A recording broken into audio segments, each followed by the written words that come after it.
Oh my goodness. Are there any true streamers among you? How's it going, everybody? It's me, Sean Tank Top, and I'm over here.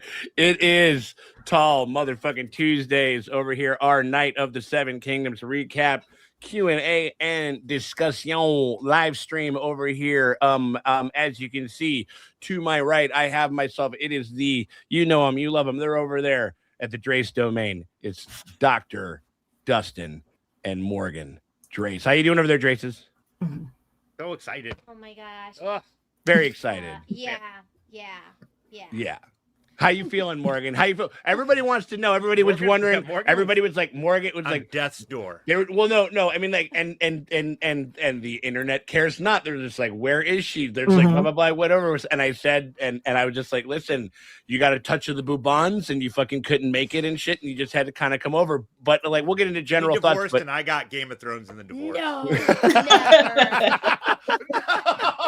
Oh my god, that would be litigation that would last like that would be eons. That would be longer. One of us gets the dogs, the other gets Game. That would be longer. That would be longer than the waits in between hot D seasons. Honestly, like that it would take to fucking to take care of all of that shit over there. That's a fucking Blackfire Rebellion right there. That's what I'm saying. Yeah, that would be that would be too much. That would be too much for the realm to bear. But thank you very much for joining me, Draces, and you know her, Lily Lover. She's dressed. She's right down there, and she's munching herself on a Crunch Wrap Supreme. Right in the middle of it. I knew she was right in the middle of it, which is why I had to go. How you doing there? You know her, you love her. It's Maddie K Ultra over there. How you doing, Maddie? Oh, I'm having a great time with my Baylor Blast. Your Baylor Blast over there. Yeah, the Baylor.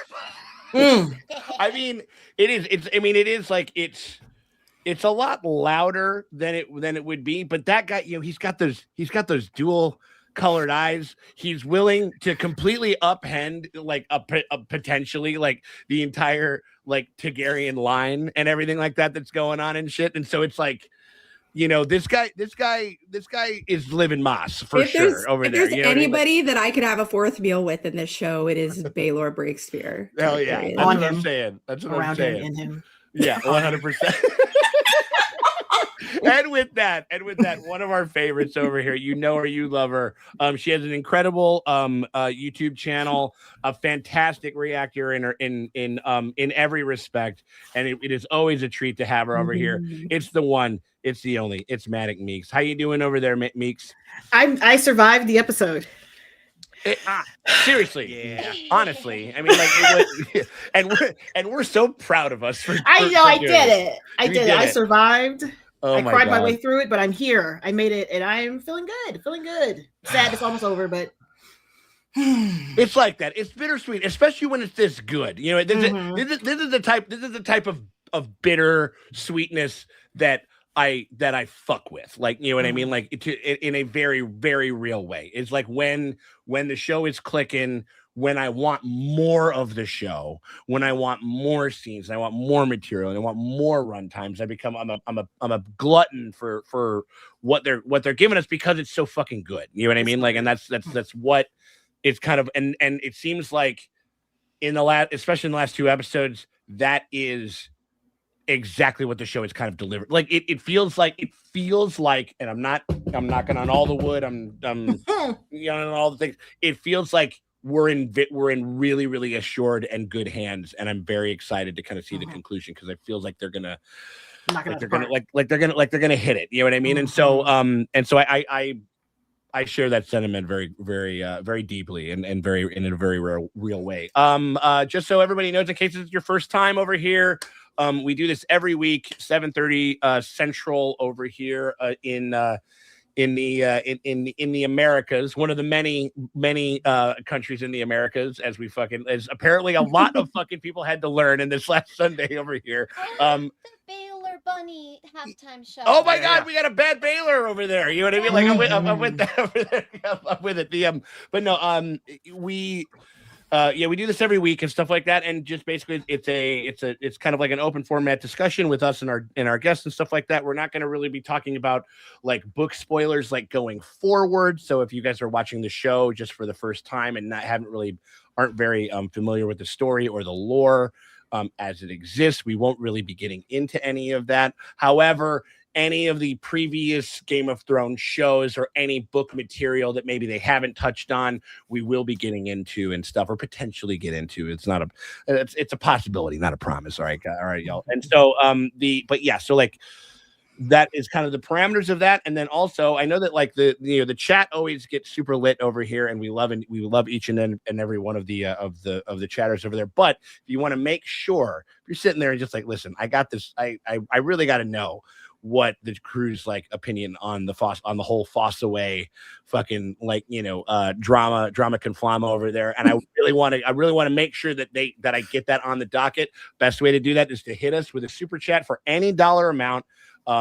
Anything that you guys are willing to part with, any of your hard-earned dollars or whatever, I mean, also I always love it when somebody comes up and it's like a what is it? It's like a currency that I don't recognize or whatever. And I'm like, ooh, it's a mystery. I wonder how much it is. You know what I mean, or whatever it is. But we really do appreciate any and all of the super chats over there. But if you want to make sure that your question, concern, thought, whatever it is, gets into the live stream, guarantees that you get a spot in the live stream. You guys just hit us with a super chat for any dollar amount, and we will make sure, if we're talking about that topic, we'll get into it. If we got a segue, or we do a roundup of all the ones that we didn't get a chance to get to at the end of the stream, once we kind of get through all of our prompts and all the topics that we're going to touch on, talking about this here episode. And the episode that we're talking about, it's episode 4, y'all. It's the first of the final 3.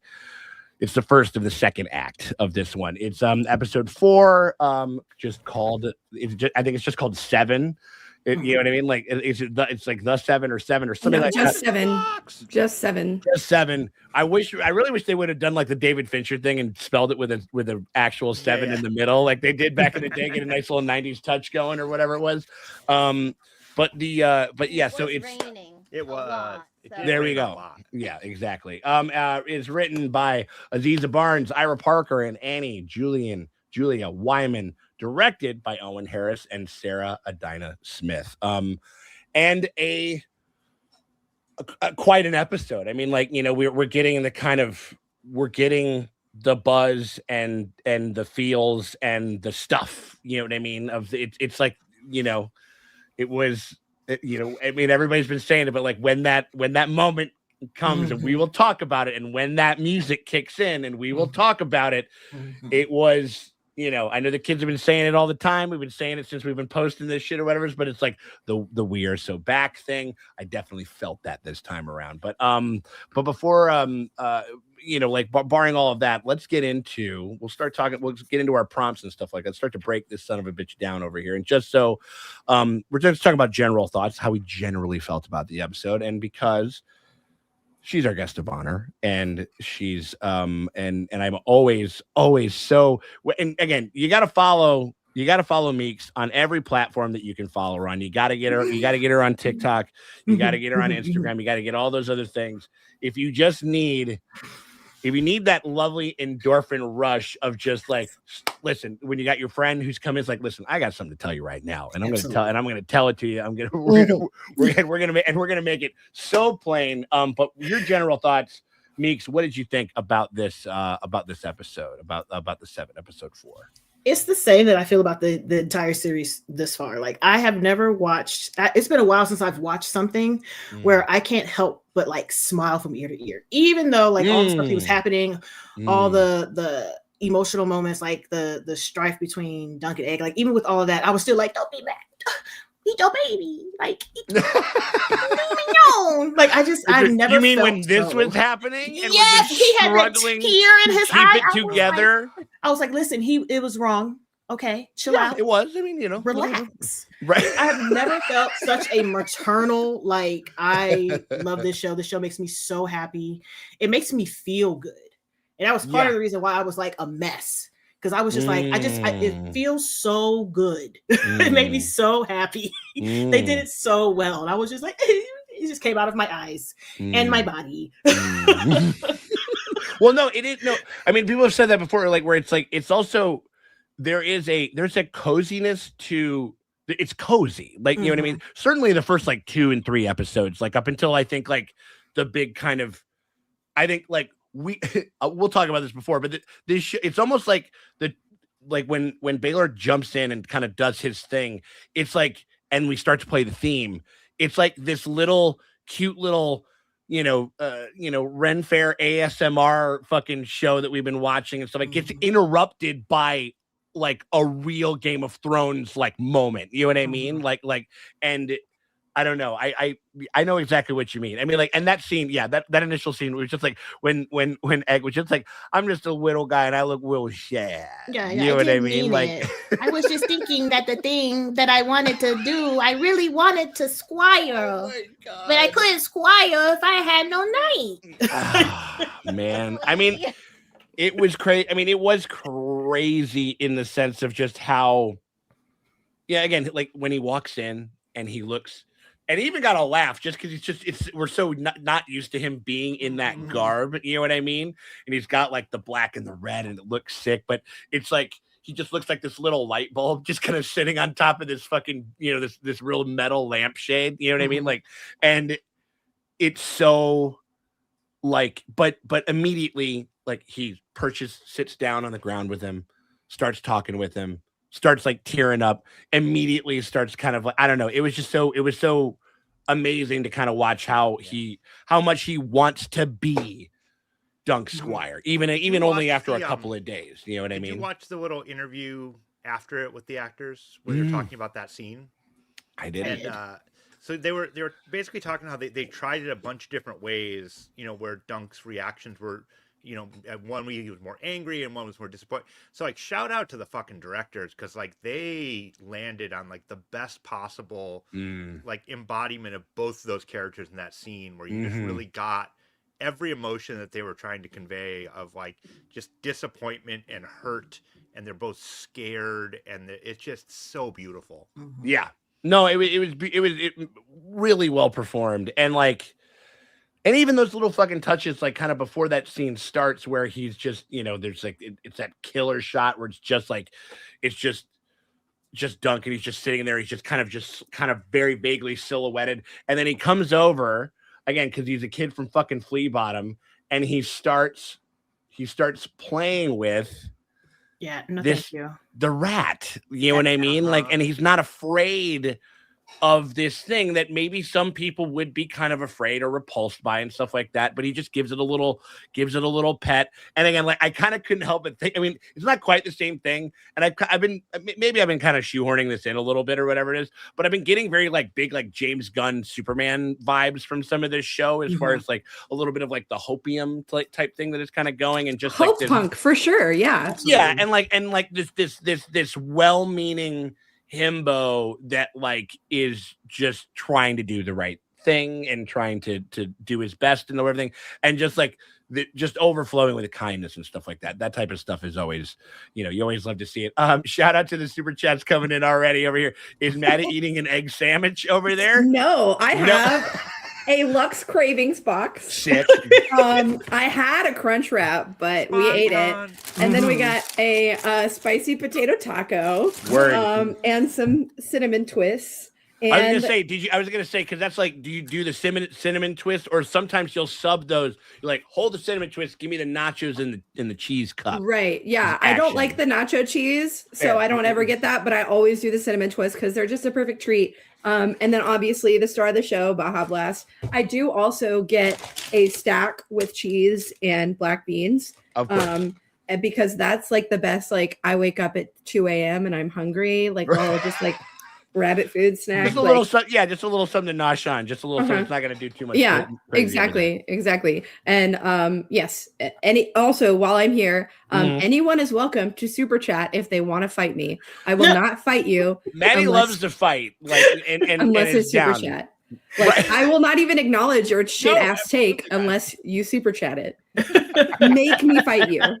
I would love to. The Vic is the vixen of the stream. Like, I'm here to fight. Like I came here to fight. It's either fucking or fighting, and tonight we're fighting. 1,000%. Absolutely. Shout out to the DBA, the Big Appa. Appreciate you, Cord, over there. Had a sad moment. Had a moment to hate some people. Had a moment to yell and cheer. Great episode. GOT is back, y'all. I think that's the sentiment of a lot of people with this one, especially this one. But we'll do our general thoughts since she wasn't able to make it to the bars, and she had to take her care, had a touch of the bubons over there. But let's kick it over to Morgan. Morgan, general thoughts on this episode. Oh my god! I mean, I watched it 3 times, but the first time I watched it, I am like, my brain is eating itself. I'm like, but luckily it's only a half hour. Yeah. So, but I was inconsolable. I was like, no. Yeah. And then I like white knuckled it, watched that, then dived into the Bad Bunny halftime show. It was like, there you go. The little baby boy with the Grammy. With also had a lot of good feelings too. I mean, like that was the other thing. It was so lovely. Yeah. Coming out of your eyeballs. Absolutely. 100%. Anyway, and then I passed out. But then my second watch, I actually was able to absorb, and it still was like great. Yeah. And I have my own like little, my own fault because I read the book. I have my own little I have a little nitpick here and there, but I was like, I'd love to hear. I mean, we'll get to that. We'll get to okay. Well, cool. We'll get into it. We'll get into it. Hell yeah. Word. I love that. No. I love that. Yeah. I mean, I think it's. Or I mean, like the first episode in a long time that I've also watched already 3 times, and I haven't been this excited about an episode in a while. And I was even not to get too bogged down in like Metacritic bullshit, but like it's sitting at a 9.7 right now off of Rotten Tomatoes, which is like higher than every House of the Dragon episode. Yeah, was that like that has like 9.4, and it's so that puts it in the company of like Blackwater, Lion of the Rose, and Mountain and the Viper. Yeah, I mean, like that's high praise in the Game of Thrones world. I love those episodes. So the only thing that's like higher than that is something like maybe like Hard Home, Battle of the Bastards. Or Red Wedding for sure. That's pretty much it. And like friend of the pod. Oh, sorry, I was going to say friend of the pod, Manu, who does not a cast with for Quentin, said this is easily in my top 10 episodes of Game of Thrones of all time. I think it's in the conversation for sure. I mean, like it's what it is. It's one of those things where it's like maybe we'll have to wait and see. Maybe whatever, or maybe I'm still kind of formulating my things. But it is one of those where it's like I'm not going to think that you're crazy at all for popping this up there. You know what I mean? Like it's definite. Like I can definitely understand, and everything else in between. Like why this would be one of the mega fucking like your fave episodes. You know what I mean? Like because it has, I think like Cord said in the super chats, again, shout out if you guys want to get your thoughts or comments in there. It had everything. It had something that kind of it had like a twist, like a kind of a villain, a turn, from somebody that even just very briefly, we were very confident in and shit like that. It had like good interpolitical drama and stuff that's fascinating that I wanted even more of than what we got. And it had the heart, and it had the moment that like you really kind of you stand up you either stand up in your bar chair, or you stand up in your chair at home, or whatever the fuck it is, and you're screaming and you're hooting and you're hollering and stuff like that. And so no, I think that's well said, Morgan. I mean, like Dustin, how about you? General thoughts, baby? What you think? Yeah, I love this episode. I was just so much fun, and beyond just the fun of the things that happened, I did a moment where I turned to you and I was like, "That is just a fucking gorgeous shot." Yeah, just the cinematography, was off its ass. It just looked so cool, and they're just really nailing everything I loved and what made me excited about Game of Thrones back, from seasons 4 through 7 when we were like deep in the shit of it. It just that fervor of just being like so engrossed in it, and the characterization is just really coming to life. It's just magic. I loved it. Totally, man. Yeah, we got Worth It All, one of our mainstays over there on the Patreon as well. Perfect mix of sweet and salty. Yeah, we're putting a little that salted caramel that's on those apples over there with those fucking Fossaways, especially with one of them. You know what I mean? Like, but also like this has been interesting too. I've been seeing some people that have been saying like GOT isn't my speed. There's too many main characters. I've never watched GOT. I'm 43. Like I love that that's the qualifier. It's like I'm 43. I've never fucking seen Game of Thrones, like or whatever. Like, but I'm knee deep in this lore, and so I don't know. This is an interesting. real quick, what do we think about this as an on-ramp towards just the world in general? How do we feel about that? I mean, I've been saying this. I was like, I could see somebody just stumbling, like some, a old-ass person like me who's never heard of a Game of Thrones. Yeah.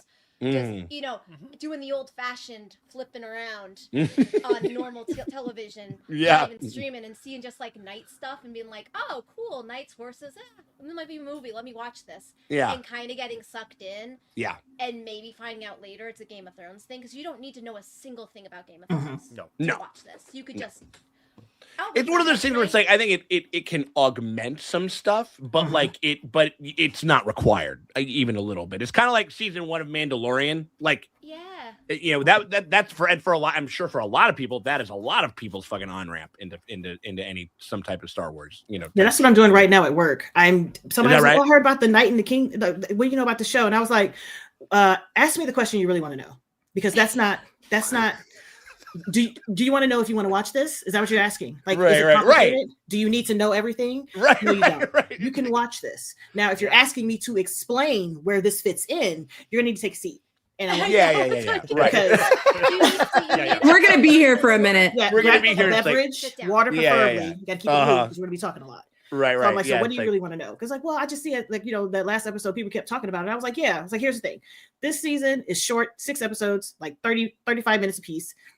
It's easy to breeze through. If this interests you, you might want to do Game of Thrones, but I gotta hold your hand. Like, you're gonna notice the quality dip, and then you're gonna be confused, and then you're gonna be concerned, and then you're gonna be like, and when you hit that, it's smooth sailing, because at that point you don't care anymore. So right. Just let it ride out. So I'm like, it's a every Monday, Tuesday morning thing where I have to come in and explain something to somebody who wants to know, but they're not quite sure. Are you the office like mage or something like that? Where you're just like, listen, like I gotta. There we go. Well, when Game of Thrones was actually on, we used to do it every Monday morning. It used to be like 10 of us, and we used to just crowd around somebody's desk. Whoever got caught sitting is the desk that we would crowd around. We would just talk about Game of Thrones for the first 30 minutes of our day. I love that. I love it. Well, I mean, it was. I mean, like, look, for all the kids, like, that is that among the last of the water? We used to call it water cooler. TV monoculture. And true monoculture shit. It kind of was. I mean, like, you know what I mean? Like, and then. Well, on that note, like, this is one of the first shows in a long time. I mean, obviously, people know us as Game of Thrones fans at the bar, but like, I've had the last couple of Wednesdays where people come up, what are you thinking of that show? People that I wouldn't expect are like excited. So that tells me that like, the normies or like just the people want to talk about this, and they know that we're obviously fans, and they're like, hey, I watched it. It's really cool. Like, they want to be part of it, and I think that being part of a monoculture is exciting, and people are just excited about it, and they're finding it. Yeah, great. And it's a cute, and I think, and we've talked about this before, where it's like it's kind of the same thing. Like, we've been eating real good with HBO lately, with like Welcome to Derry, and then this. You know what I mean? Like, where and I think one thing that I think is similar to both shows share is that the pretty much consistently the episodes get better as they go along. Like, the show kind of keeps ratcheting it up and keeps getting better and more engaging, and your anticipation keeps growing, and and all of that type of stuff. And so no, I think that's all well said across the board. Maddie, general thoughts, what you got, girl? I think you nailed it. In terms of like talking about both you and Dustin talking about like how this is like a hallmark episode in A Song of Ice and Fire. I really just enjoyed. It's so much payoff, and it's so much of like this is why we're here. Like the big like Braveheart speech is like the moment in the book, and I thought they did it really well. And I was watching or I was listening to, I think, an interview that he did where he was like, yeah, I wasn't supposed to pick up my sword and run and ride the whole length of the arena. He was like, but I just let the spirit guide me or whatever. And he was like, I could hear in the back of my head the horse master going, ah, shit. Ah, fuck. Why'd you do that? Oh yeah, no, and also probably the focus puller of the camera. You know what I mean? Oh my God, like, yes. You know what I mean? They're We're all just like, where's he oh going? shit, he's Where's he moving. going? He's totally missing his mark. Oh my fucking God, you know what I mean? Like or whatever. Yeah, 100%, Absolutely, yeah. And I just had a lot of really good feelings this episode.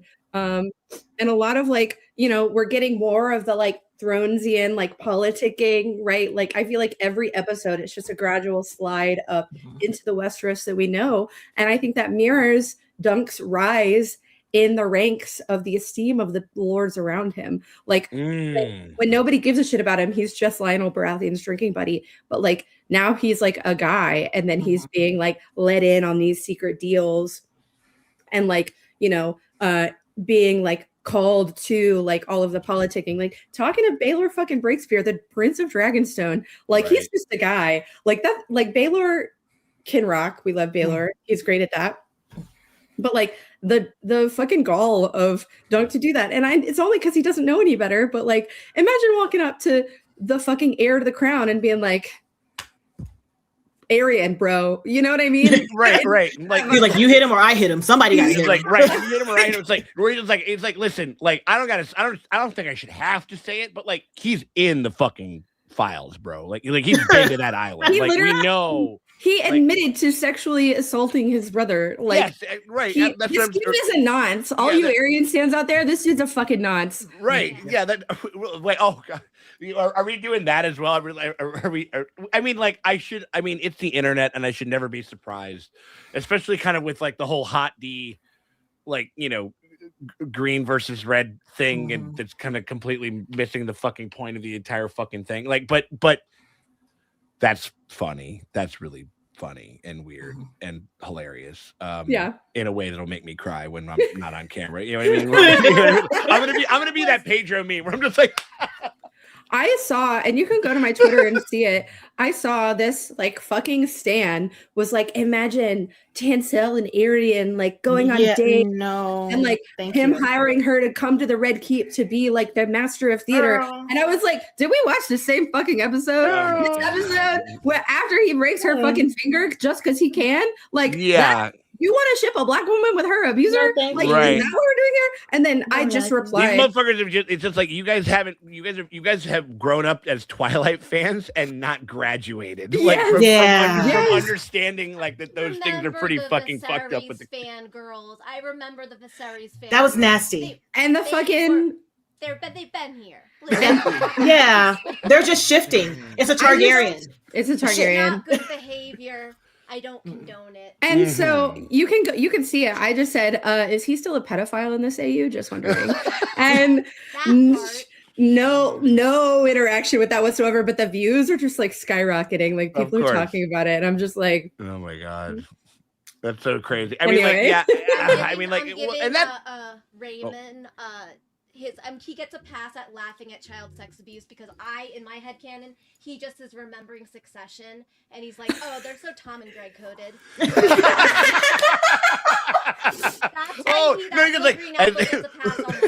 If you look over there, those disgusting brothers are rotten to the core, you know, or whatever. The fucking they're incestuous aliens, Dunk. Incestuous aliens, Dunk. Yeah, right. Exactly. Well, I think it was also. I think that was an interesting moment, and it was interesting that like all it took was like a look from Dunk to kind of stop that shit. Like you know what I mean? Like nothing is funny here. That's my fucking squire. You fuck with me, which means that you fuck with my squire. And also, I think it was just like one of those things where I think it's also maybe the first, maybe Egg is amongst the first times that Raymond has ever had to kind of like consider Targaryens as people. You know what I mean? Like you know what I mean? Because it's like one of those things where it's like in his mind he's just hearing about like a happenstance of these these weird incestuous aliens being weird and incestuizing each other, and you know what I mean? Like and he's like, oh yeah, he's like weirdos, you know what I mean? Like, and he's like, oh no, wait, that's like a real like little kid, like that's right there, and happened to like that's not you know whatever. That was I really quite enjoyed that.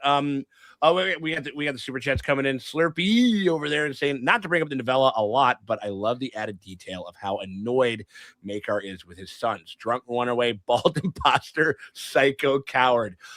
I completely agree. I really love the little wrinkles that we're bringing to Maekar. His kids drive him up a fucking wall. Him and that side part swoop. He's like, God, fucking. His stuff is rising in my brain where I'm like, oh, he hates him too. Yeah. I know. He's like, God damn it. Well, Damn. There's nothing else I can do. No, I mean, like, well, I think it's one of those things where, and I think he's also kind of, we're watching him kind of very viscerally come to terms with how, like, he knows that shit. I'll ask this of Maddie and Morgan: is their mother dead? Like, is he a single dad? Oh, Maekar's wife?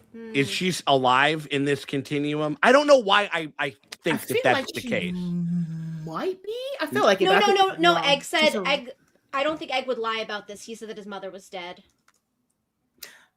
Okay. So, and I feel like Egg was telling the truth with that. Yeah, one. she died in 2009. What year is it currently? Something. All right. I mean, I think it tracks as far as like. I think it tracks. I mean, as far as like this put upon. She just died. Oh, okay. So it's pretty recent. Okay. That's why he don't know where none of his kids are. He's like, God damn it. Well, no. I think it's all. I think his wife dies. I lost 2 of them. God damn it. No, I think that this is probably like it's kind of baked into the performance, but I think that. That's another thing that I love about like kind of the icebergness of some of the elements of this show, where it's like this little thing that you could kind of extrapolate a lot of really, really interesting character stuff, where he's like, fuck, like it was normally, I don't remember, I don't know her name, but it was normally fucking Ma Targaryen's fucking job to keep after these fucking kids. You know what I mean? Like what the, it's like, I don't know. What do you, okay, be a squire for your drunk brother. He's got to, you'll make a man out of each other in some point or whatever the fuck. You know what I'm saying? Like he's very put upon. I loved how frustrated and kind of he's finally kind of coming to terms with elements that I think Baylor has always been aware of, where he goes like, this is a PR move. We are here to show that we are like, that we should be wanted to be on the throne, not that we are on the throne because we hold the fucking nuclear fucking like football. And like, and it's finally kind of hitting on his head how much of a shithead Arian is. He goes like, okay, so you come here, you cock up the works, and you almost incite a riot, and then you take like a fucking fair favorite, like an attraction that everybody loves, like a star all the way from Dorne, and you fucking and you create this gigantic mishap that we have to do all of this fucking PR for, and he now broke Mother Muppet's finger, right? Exactly. You know what I mean? And now you're like invoking. You're like in Georgia invoking some fucking like crazy like antebellum South fucking like law on the books, like to get out of doing some bullshit that hasn't been relevant for hundreds of years, like because you're like a weird little fucking like incel and you learn this one thing, like I'll do this one thing or whatever. Yeah. Because what do you got over there? You were saying so many interesting things, and I just want to yell about it because it's great. It's great. So both Baelor and Maekar married Dornish women because their father, who's currently sitting the throne, Daeron the Good, is the one that brought Dorne into Westeros. And so as a result, he's like, every single one of my kids is going to marry a fucking Dornish person. There you go. So that's how they brought Dorne into the Seven Kingdoms, which is why Baelor has dark hair and heterochromia and why his son Valar has dark hair and heterochromia. Right. Interestingly enough, the Dane married Maekar. Danes are famous for their purple eyes, by the way. Sure.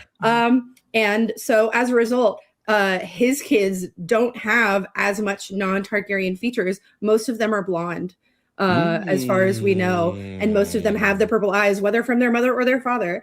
And so as a result, there's like this kind of like Arian feels more like I'm like a real Targaryen, quote unquote. Yeah. Yep. And in terms of Maekar, he does a lot of really cool physical stuff where he's like, it's like he's very uncomfortable in his skin, both in a Stannis way, but also in the like I'm a dragon in human skin and this just isn't fitting right kind of way.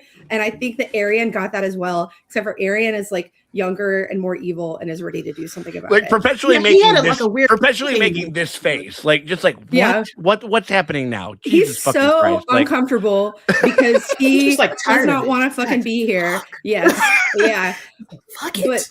But like also if you kind of take that, like there's like an inherent like otherness to Targaryens, and so there's this inherent like I am not going to fit with Andal society because I am not Andal. I am alien. I am different. I am the blood of the Dragon Lords of Old Valyria, who we know used blood magic and fire magic to become dragon riders. So there's like this like aspect of like maybe I am different, you know. And so as their power declines, that is still not changing. So they still feel othered, but they don't have the dragons or the magic to like kind of offset that anymore. And so I think that's one of the reasons that we see the decline in Targaryens all the way to Aerys. Totally. I mean, like, and he even says it. He goes like, when they talk about this, was it the 7-on-7, and he's just like, and he goes like, well, if the fucking Andals said exactly, so. Like, what the fuck is that? Like that. Okay, it's fine. And about the Trial of Seven, the reason that Arian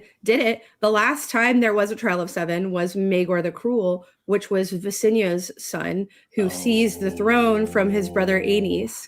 And so Maegor the Cruel is probably a hero of Arian. Oh, right, yeah. It's like one of those things where it's like we wake up and we find like Targaryen Mein Kampf like in his fucking bed, like, you know what I mean, like at his bedside table. It's like, no, I'm just a student of history. A couple times. And so he's literally doing fucking Maegor the Cruel historical reenactment with this fucking Trial of the Seven. Like that's what's happening here. It's so goddamn dumb. It's so crazy. I mean, like, and so I have enjoyed all of the stuff that they've been able to imbue on it. Again, I guess I can't say anything else that we haven't said before, but yeah, I mean, I think it is a masterful episode, and it hits all of the kind of beats. Not a goddamn ounce of fat on this motherfucker. It just moves. It is so potent and punchy in every way that it wants to be. And like, I don't know, it's just like they should be they should feel very proud, like, you know, like of themselves, of the production, of everybody that's kind of been rocking with it and stuff like that. Speaking of, I mean, like, I guess we'll just get into this before we get into our episode MVPs. But I mean, this guy might be an MVP. What did y'all think of the fart joke? Well, he's not my MVP. He's the other one. Fuck that guy. Fuck that fucking Bracken. That's why your house is in turmoil. It's a fucking Bracken. Bracken ain't shit. Bracken shit. Oh my god. Fuck a Bracken. He was the same guy who was like Lord Ashford fucks his sheep. Which he had me on that one. I was like, "That's fucking funny." No, that's right. I mean, like, they both killed, but but like, I'm down with one, not down with the other. And then the other, I'm like, buddy, you cannot follow up Lord Ashford fucks his sheep with just a fart noise. No. It just makes me smell bitch. Like, I smell pussy bitch ass shit. That's what I smell. I smell like you're over there fucking up. I smell some bitch-made butt cheeks that are trying to make fucking light of this fucking thing right now. And it's not funny. It's not funny. You know he shit his pants. Yes, and he sat right down there and spread that shit around. It was like the Oval Office, the other thing. Hold on. Let's just get into it. Like, okay, so in order, like, it was, so again, we have ourselves like a very tall boy over there, and who's got a very, like, you know, he's got big lungs, he's got a big chest, he's really throwing the voice, and I mean, he's really got to scream. It's like, I mean, like, he's really got to yell and holler to get everybody over there. And this guy emits a fucking bit of flatulence that is able to register and carry with from the cheap seats. Yes. From the fucking nosebleeds, like over there, like behind fucking third base, and is like. And I mean, like, the only thing I'll give points for is impeccable timing. Impeccable timing. It was quiet and silent. You know what I mean? Could have done any joke in that moment, though. That's true. You know? But again, like the level of throw of the audibleness of this fart, I think is among.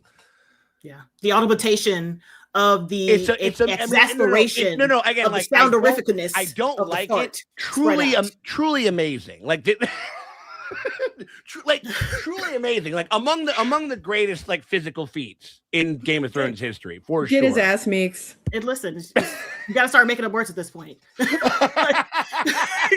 Are we in shiz? What's happening here? Yeah, I mean, like, I just have to. It's one of those things where, you know what? It's like Stannis. It's like that was a Stannis Baratheon level of a fart, where it's like I don't like this, but I respect it. You know what I mean? Type shit. We're just like, again, first over the fucking bow, first on the goddamn line and into battle. This guy, who knows? I mean, did he come up with it just then, or was he sitting on it? You know what I mean? He was waiting for anyone to make a gravitas. Anyone speech. to kind of do something, right? Anyone, the septon to do a thing to like bless the ceremony or whatever. He was waiting for someone to make something serious. Very much like, look at me. Yeah, and he's like, I'll just have it loaded. Exactly. And like also the other thing that we have to see, like also RIP. I mean, there weren't that many deaths in this episode. I mean, was there any deaths? Nobody died in this episode, unless we cut to like the next day, because this kid who is right there in line, that guy's in full blast zone. That's, you know what I'm saying? Like nuclear fallout zone. Like he feels the heat from it. Like I hope his fucking mouth wasn't open, because like it's just gonna be. I don't know. I'm just saying, his clothes trapped it, and then it went back up into his chest. And he can almost smell it himself. It's gonna be like, I'm gonna guess that little kid's a Blackwood, and that's where the feud started. Right there on that day. This is where it goes. That day. I mean, like, no, seriously, because like, and then it stripped his skin like away from his face, like off of its bones, like the ending of like Raiders of the Lost Ark when they fucking open the Ark of the Covenant or something like that. It's no like one knows why they fight. I know why. Right there. Right here. It's right. It's right here. Yeah. So anyway, I think we just needed to litigate that real quick before we go. Like, because I don't know where I would be able to put it, even though we probably will come back to it at some point. Listen, fuck a Brecken, hate a Brecken. Absolutely. But also, I mean, I do love that. It's like, what did you think of the fart joke? Apparently, we thought a lot about it. You know what I mean? Yeah. Over there. Layers. I thought a lot of it. I'll take that. I'll yeah, Sean, you're the only one that's like, yeah, this he's really saying something. Everybody else was like, really? No, not saying something. Not saying something. Not saying something. But I'm just giving a fucking just a it's impressive. That's all. He loves a diva who makes a scene. Yeah. You simply never have to hand it to a Bracken, is all I'm saying. Yeah. No, I agree. Yeah. Oh my god. Those Arion girlies don't know what they're missing with Braylor. Break my back, Targaryen. Amen. God bless. In and out of Game of Thrones. I mean, like, I saw him in an interview. Yes, sir. Well, no. I mean, like, no, that, and then also, like, you check out his Instagram, like he's taking selfies at like a fucking Palestine march and shit like that. Like, he's like, the dude's based on all levels and all. Baylor the based. Someone said earlier. Baylor the based, absolutely. So like, I mean, speaking of that, I feel like he's gonna come up in this next fucking thing. Not to spoil anything or whatever, but we're talking about. It's the episode MVP, y'all, and I mean, I figure like let's kick it over to Meeks. Who is the MVP of episode 4 of Night of the Seven Kingdoms for you, Meeks? Mine's is not a person; it's a song. Let's go. The moment that Game of Thrones original theme song, I was already like silently going. That happened, and I full on went and then I had to cut so much of that out because shout out Dan Rimmer. Come on, it was just so good. The They chills, earned full it. body chills, and he come out on that song and just take it because people were confused. They were like, "Who the fuck is this?" Everybody was confused, and just to have him come out to that and be like, "Listen, I am his seventh," because he did what a true knight was supposed to do with that song just in the background, letting you know this is real shit. This is the real. Yeah. We're playing we're playing for keeps right now. God damn it. You know what I mean? Like, no, I mean, like, and like while they're talking, and what is the kind of cool detail? I mean, I didn't catch it right off the bat. It makes sense, and I think that there's an extra little line of dialogue where Dunk is just like, because he thinks that it's his son. The guy who, because that's his armor, right? Valar, right? Exactly. Yeah, because he was like, wait a minute, it's like, oh my god, I can't thank you enough. He goes like, is that who it is or whatever? And he goes like, no, it's not. It's like, it's me, and I'm gonna fight for whatever. And like, and that's when he takes it off and he reveals that it's him. It was like, yeah, I mean, like, it was. perfect use of the theme song, especially after episode one's the diarrhea-ness when the song happened. And I was like, "Oh, here it is." Oh, okay. No, and they kind of did a little bit of the same joke where like it was with it less with like less explosive certainly than episode one, but where they did like a bit of flat, like ass cheeks were flapping while they're undercutting like a moment like that that's supposed to feel kind of rousing, a bit more classic, a bit more rote, and this show is just always going to kind of like pull that rug out from underneath you a little bit. Like the same way when we're doing like, again, like a moment to which Game of Thrones fans, it being like, people would cite as like the last good episode, which is the name of this show, A Night of the Seven Kingdoms, episode 2 of season 8, where Brienne gets knighted. And it's such an emotional moment. It's so rich and it's so whatever. Anytime people say those words, I start to get a little knot in the throat there. And then we do that whole thing where we cut to like where Lionel is knighting him, and then it's almost like they're both kind of in the same position, and then we cut to Sir Arlen, who gives like one again. They just the natural infusion of like the laughs that the show is able to do. It was like, I don't know, kid. I guess this is the word. As good as mine, you know what I mean, or whatever. You know what I mean? Like it was so perfect, and it was so this show. You know what I mean? Like, and I don't know. That one was. But yeah, that one was great. I mean, like I think that's great as far as like the music and perfect the theme. use of the theme song. Right. And like, you know what it also reminded me of? It reminded me of Creed. Has everybody seen Creed, that the Michael B. Jordan one? Yeah. It was the same thing, like where that movie held off on the Rocky theme. It held off. It would have seemed so fucking trite and rote to kind of just really to hit you super early on when you're not as invested. And they wait until that 13th round before they hit you with the Bill Conti, like, like the score comes in and then you're just like, you know what I mean? Like, and it was the same thing. They were patient and it paid off beautifully. So I think that's a great pick. Maddie, how about you over there? What do you got over there as far as episode? A couple things about the Sir Arlen that made me really sad, actually. But also, there's been this big raging debate on whether or not Dunk is actually a knight. And last episode, I was like convinced that he wasn't, but this exact shot was like, maybe he didn't say the words, but like he is. Yeah, exactly. I was like, he got Sir Arlen. But there's a lot of people, because of that line that he says where he was like, I misrepresented myself too. Everybody was like, well, maybe Dunk wasn't actually knighted. And to be fair, I don't think he said the words.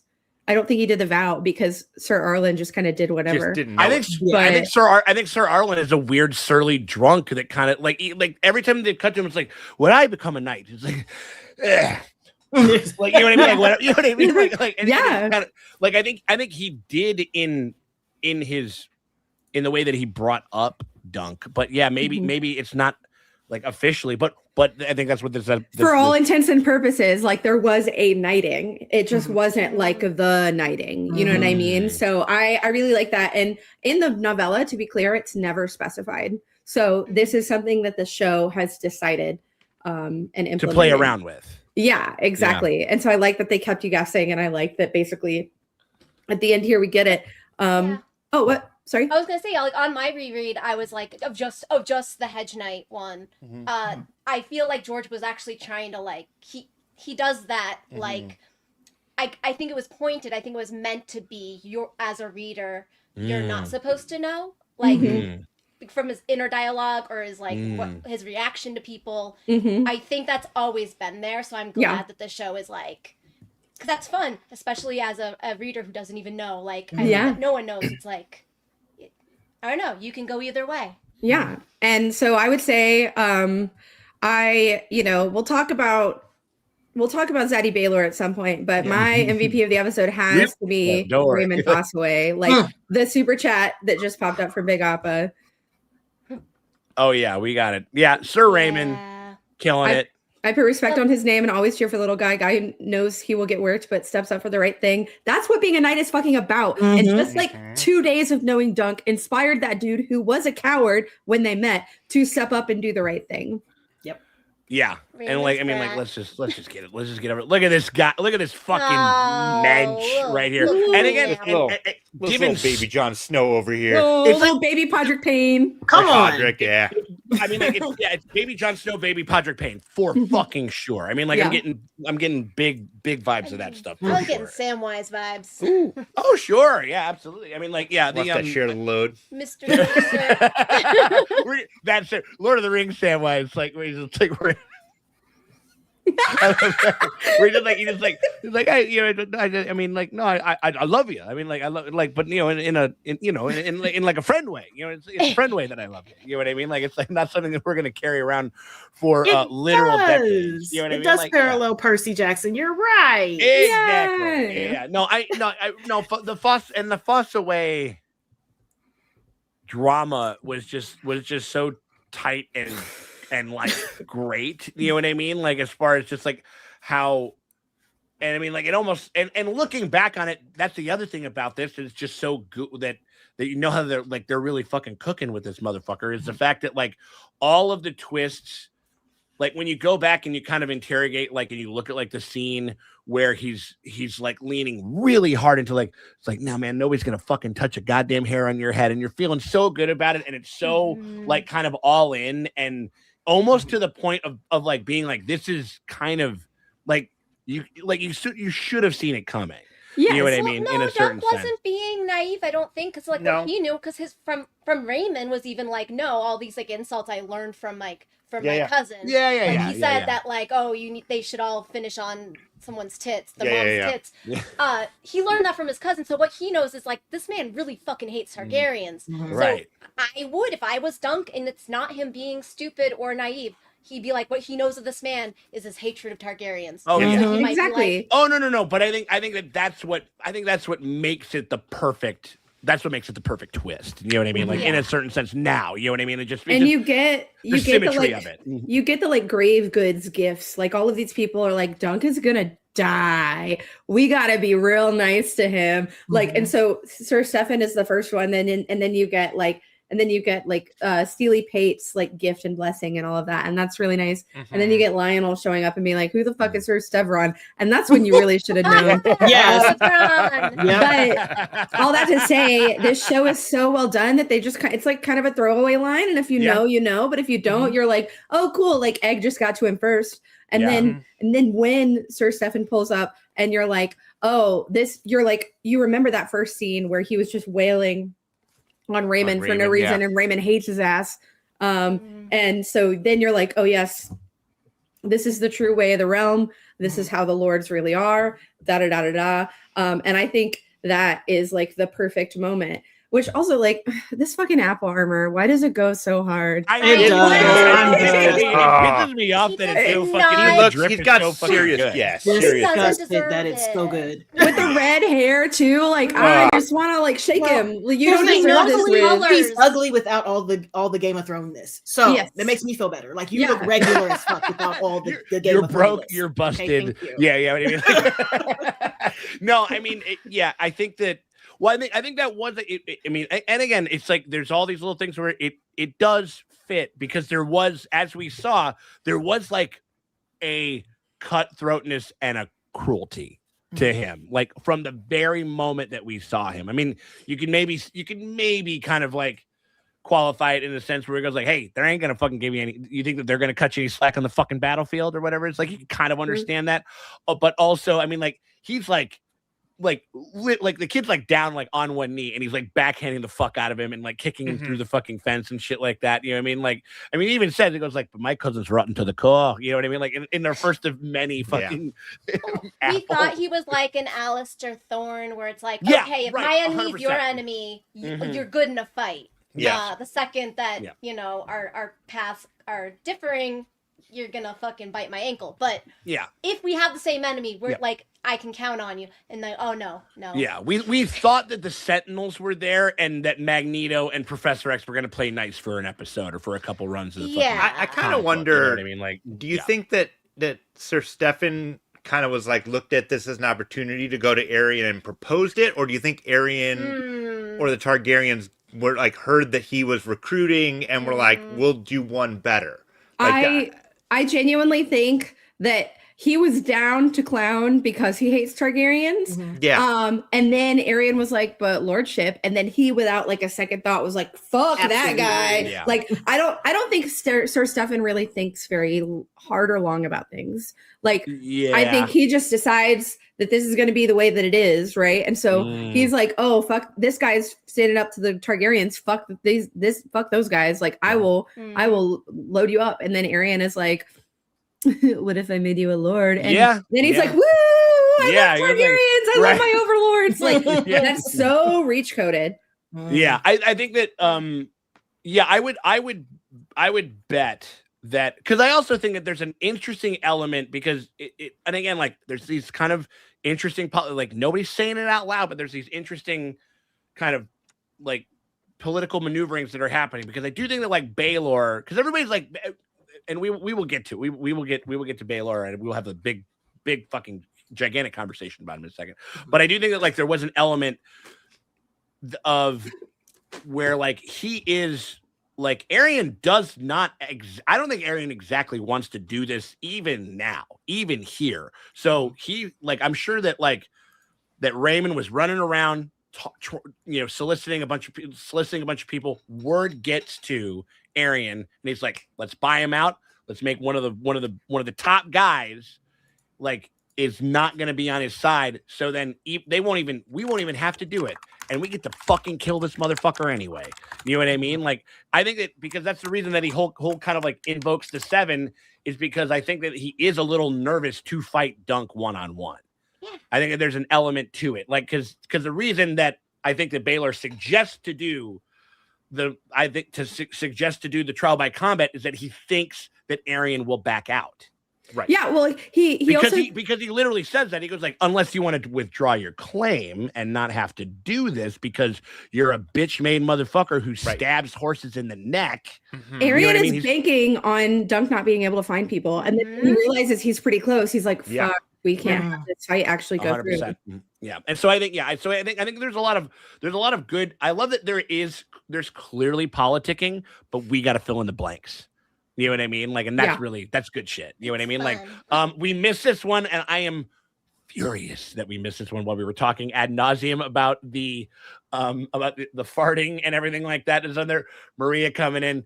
He sounds like our president up there. I was waiting for that. He did. I mean, like, that loud, that amount of force, that kind of that carry. That was some shit. Literally. That was some shit. That was some shit. That was literally some shit. It was like, yes, it was definitely something that, you know, everybody was having a big old like whatever in that section. Not after but then like another 60 seconds rolls around and they're like, oh, wait a minute, I have to like sit in the same section as this guy who just audibly shat himself or whatever. Yeah. You know what I mean? Just I mean, like, well, I mean, those shit give him a lordship at this point. I mean, apparently it's fucking, it's totally cool, totally fine. Getting that shit out like candy, I guess. I fucking guess so. I think that like all of that stuff has been good. Did this one come up already? Expanding America's relationship? No, we haven't done this one yet. Not this one, but we were talking about a little bit before. Is 90% daddy issues. That's true. And the other 10% is mommy issues. Mm-hmm. There you go. Dead mom issues. Mm-hmm. Dead mom issues, definitely. That makes sense. I mean, like, again, I love the complete. It seems it's so easy to just write a fucking Targaryen as like a sniveling little asshole. You know what I mean? Like, and to not have to have like a lot of. Just not as much pathos, and I'm glad that they put it there. You know what I mean? Especially given, and then there's another. I mean, and there's another one. Darren was really interesting. Like, you know what I mean? The Timmy Chalamet Targaryen. Yes, yes. Okay. Last thing I want to say about Raymond before we switch over is that one of my favorite moments was when Stefan was like, "Bring me my helmet," and dude, it like fucking yeets it. It was like, like. I mean, Love my hater into king. his chest. I would have thrown it in the mud. I would have thrown it myself. like I would have turned it around and been You guys like, are still nicer than me. I would have spat in that bitch and then threw it. No, I you- would no, dunk give it it to down the, that man's no, you pants give who it was to full the of bracken shit. and you're just like, fill this up. Shatterize it. Absolutely. Shatterize this. Now you gotta find another hat, bitch. Or even right, or even it's like, yeah, and you gotta wash it out. Like you can go fuck yourself. Like the yeah, that was and they're like, and they were like very cousins. Like I had rowdy cousins growing up and shit, and like that just like pushes like, shut up, get off of me. Like, you know, like they're very much that, you know, Yeah. but like it's gonna be wild to see how that shit shakes out. Like as far as like him, because he even said, he goes like, dude, Raymond like has hands. Like he's Raymond got got hands. Like Yeah. he can and that was a very funny one where he was like, as much as it pains me to say, he's like, why would it pain you? Like, Yeah. There's a lot of Yeah. It's so like we've grown up together for far too long. We've had far too many fights together, type shit. But yeah, but thank you very much to Seb 881 for that. We appreciate. And then there was another super chat that I loved. That We got also another one didn't over talk here. about. Only- the Laughing Storm himself. Only one of us added to the We always team. appreciate. We love to see him. Only one of us added to the team and lifted someone to knighthood at the same time. Listen, That's big ups true. Lionel. Big ups Lionel. I mean, that's an MVP moment right there. Yeah. Honestly, like, and I mean, shit. Like, I mean, who knows? I think we did it in episode 1. I'll give it to. He'll be my pick for MVP. I'll just make it real quick. I Yeah. thought that again the simplicity to which he is just like, yeah, duh. Like, you know what I mean? Like, you're a great hang. Like, you're like, we're drinking bros. We're tug of war bros. And like, and so like, and I I'm rarely ever going to have a opportunity to potentially fuck up like Targaryens, like, and a bunch of the Secret Service, like, and that's what I'm gonna try. And that's and so like, and it's too juicy of an opportunity. Like, it's kind of very much like I don't know. He's just one of those where just like I love the sport of this. I love the experience of this. You know what I mean? Like, and like, I don't know. I adored that. MVPs for you, Draces. Who you got over there? I mean, I'm going egg. You know, I think I agree go. with what everybody else said, but you know what? He came through. Like, you know, he was like, I can get you knights, sir. I can. And he did. Like, he got like some like badass motherfuckers showed up. He did. You know? I am going to be controversial, and I'm going to say Arian. For being so fucking rotted that he got this super group together, because if he wasn't so rotted and pissed off, all of these factions were like, Laughing Storm's like, yeah, I get to fuck up some Targaryens because they're like being assholes. And then the guy, he broke my leg, killed my best friend. My best friend died horribly with a gash to his neck. Kill his horse. Yeah. Killed his horse. Yeah. And he's like, no, I'm gonna fuck him up. Like, these are people that wouldn't come together, except for they all want to fuck this kid up. Yes. And by sheer, like, his cuntiness, my God. This is the coalition building that we need to keep in mind in 2026. You know what I mean? Like, we're just someone like, being just such a cunt. Yeah. It brings everyone together. such a worthless and fucking piece of shit. had he just done the horse killing is one thing. Had he just done the puppet finger snap, we want too much. the 1-2 punch shows up, does those two things in a row. Now the heir to the throne has to do crisis PR where he has to be on the other team. Like, listen, I love Baylor and I know he's the dude, he's based, but this is also in his own best interest as well. Okay. I'm so glad that you fucking brought this up. I am so glad that you brought this up. I mean, again, I think, okay, so Ravens were being sent back and forth, and they were like, okay, you got to get ahead of this thing, 'cause like our stock is tanking. Like, he showed up and did what? Now he's done what?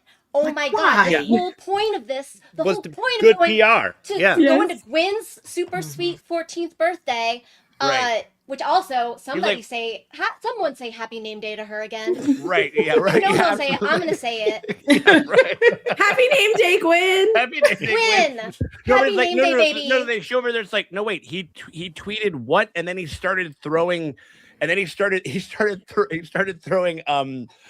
like toilet paper and tissues at the crowd. Really? And then like he shit his this is pants, such, and this- then he he shit his pants. This then he is went to such the a pedo slam island. dunk. Right? Yeah. Right. Yeah.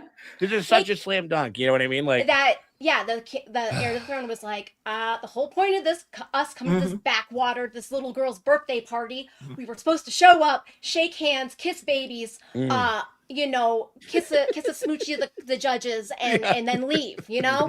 no. And he didn't look, and when they were talking, and when they were talking to Dunk before they like he's pitching the trial. Yeah, he looked over at Makar and was just like, he's like, "Are you for real?" Yeah. No, he's kind of giving this one right there, like this, and that's when he got up and was like, "It's like this. It's this look. It's this face right here." It's like exactly. He was like, "Really, all of this for what? For what? You know what I mean? Like, and they did, and I think they did force it. No, I think that's a fantastic point because I think that it is I think that this is. Does he? It's exactly the same conversation that he's having with Dunk, where he goes like, "Aren't we supposed to protect?" And he says like.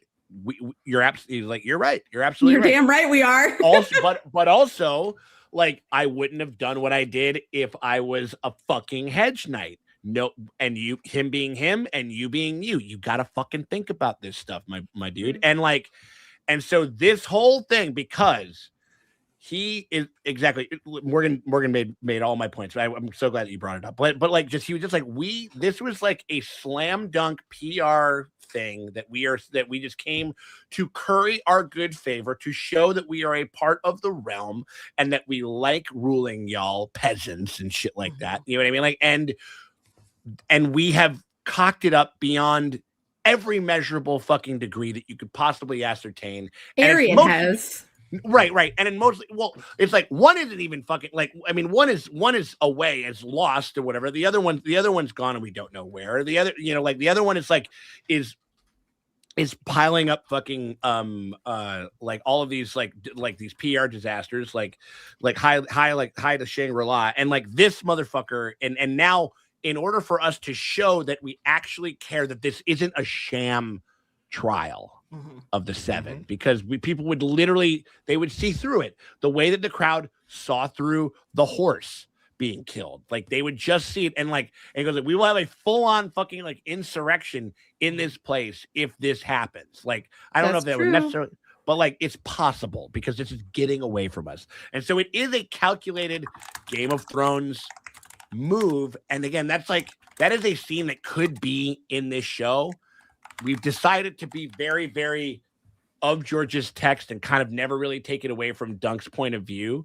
But that is a couple of scenes where I'm like, I think there's 2 scenes that I wanted to see. I would have loved to have seen like Makar and Arian and Baylor being like, what in the after we get done meeting with Dunk, it's like, what in the hot fucking shit is going on with you, my friend? You know what I mean? Like, kind of get it when he's just like, you know, he kind of just he grabs him with me. Yeah, he grabs him. Yeah, right. Yeah, you get a little bit of that. We're just like, that's again, and the fact that Makar is doing that, because like the easy way to write that scene is just to be like, it's like, oh, come here, my dear boy, I love you so much. You are my perfect son, my perfect boy, and like that's not it at all. I mean, like, and I love that they give him that wrinkle, and like, I would have loved to have seen that, and I really would have loved to have watched like Egg sell Lionel on showing up.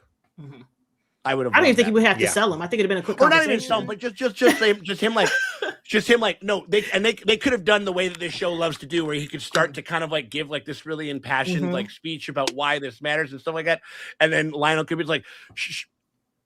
You know, like you had me at Dunk. I got don't even worry about it. Like, and plus, like, you know, I got 2 nickels waiting on a dime. I got to fucking get out of here and get laid before we do this shit over here. You know what I mean? Like, and it's not even a critique. It's just that I want more of the fucking shit. You know, the show's so good and they can do it. You know what I mean? But like, I love that that interpersonal thing. I do think that he is among the MVPs of this show. It's an obvious pick. None of us really went there, even though I don't know. We'll give it up. We'll give it up to Baylor the Based over there and shit like that. He's awesome. But again, also, I think it's also just a plus that he also knows that this is the right thing to do. He knows that it's the right thing to do. Yeah. But he also knows the reality of this, and that's the other thing that's kind of quickening him to doing all that stuff. All right, well, that takes care of the MVPs of it. No, I still was like, No lies told about Lionel. He does remind me of King Richard from Galavant. I have never seen Galavant. I am curious about this show. People I've have been saying it. it's good. I I need to know. watch it. Galavant is great, and it was ahead of its time, and everybody should watch it. It's so fun if you like silly little medieval romps, and like nonsensical stories How long and is it? absurdism. It's like a 30-minute show. I think there are a couple of seasons. If you like Timothy Omundson, he's in it.